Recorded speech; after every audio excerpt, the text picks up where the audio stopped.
55 വർഷമായി സഭ ഭാരതി വന്നത് 1970-ലാണ് ക്ലരിഷ് സഭ ഭാരതി വരിക. ഞങ്ങൾ എന്നും പ്രാർത്ഥിച്ചുകൊണ്ടിരുന്നത് തിരുസഭയ്ക്ക് ഈ മേൽപ്പെട്ട ശുശ്രൂഷയ്ക്ക് യോഗ്യരായ ഒരാളെ തമ്പുരാനെ സഭയിൽ നിന്ന് കൊടുക്കണമെന്ന് പ്രാർത്ഥിക്കാറുണ്ടായിരുന്നു. അപ്പം അതുകൊണ്ട് തന്നെ ക്ലരിഷ് സഭാംഗങ്ങൾ ഒത്തിരിയേറെ സന്തോഷത്തിലാണ്. ഏറെ അഭിമാനത്തോടു കൂടിയാണ് ഞങ്ങൾ 700 പേരും ഈ വാർത്ത കേട്ടത്. അതുപോലെ തന്നെ കത്തോലിക്ക സഭയിൽ 3000-ഓളം വരുന്ന ക്ലരിഷ് സന്യാസ സഭാംഗങ്ങളും ഏറെ സന്തോഷത്തോടുകൂടിയാണ്. ഞങ്ങളുടെ ജതാളച്ചനും മാത്യു വട്ടമറ്റലച്ചനും പാലാരിക്കാരനാണ്.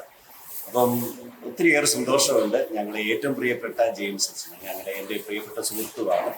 ഞാൻ സിനോസ് പ്രൊവിൻഷ്യൽ പ്രൊഫഷണലായി ഈ കറുകുറ്റിയിലുള്ളപ്പോൾ പല പ്രാവശ്യം അച്ഛൻ ഞങ്ങളെ കാണാൻ വരും. അച്ഛൻ്റെ ഏറ്റവും വലിയൊരു ധന്യമായ സ്വഭാവം കൃത്യമായി ബന്ധം സൂക്ഷിക്കുകയും അഭിമന്യ ലോറൻസ് പിതാവുമായിട്ട് ഹൃദയത്തിൽ നല്ലൊരു ബന്ധമുള്ള പിതാവാണ് ദൈവത്തിലെത്താൻ ജെയിംസ് പട്ടേലിൽ അച്ഛൻ.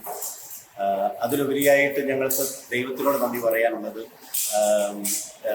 വിദേശത്താണ് 31 വർഷം ജെയിംസ് അച്ഛൻ സേവനം ചെയ്തതെങ്കിലും 35 വർഷത്തെ പൗരത്വ ശുശ്രൂഷയിൽ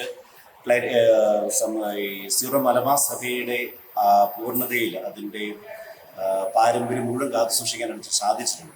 ഒരു പ്രാവശ്യം അവധിക്ക് വരുമ്പോഴും വെളുത്തുകാട് രൂപതയിലെ പല ഇടവുകളിൽ വെച്ച് സന്ദർശിക്കാറുണ്ട്. അതിൻ്റെ പിതാവ് ഞാൻ പറഞ്ഞതുപോലെ പിതാവിൻ്റെ ഹൃദയത്തിൽ ചേർന്ന് പ്രവർത്തിക്കുന്ന നല്ലൊരു അജപാലന ദൗത്യത്തിന് ദൈവം കൊടുത്തൊരു വരദാനം തന്നെയാണ് ജെയിംസ് അച്ഛൻ.